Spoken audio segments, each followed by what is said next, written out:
Magandang hapon nga po pala sa inyong lahat. Ngayon po ay nagbabalik ulit tayo dahil may nag-request po. Nagtatanong po sila kung sino daw po pwedeng mag-avail ng Pag-ibig Calamity Loan. So very quick lang naman 'to.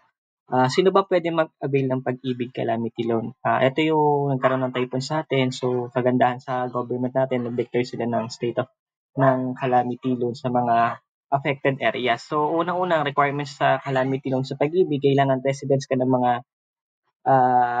dineclared nilang mga lugar. Ito katulad ng Metro Manila, Cainta, Rizal, Oriental Mindoro, and then province of Batangas.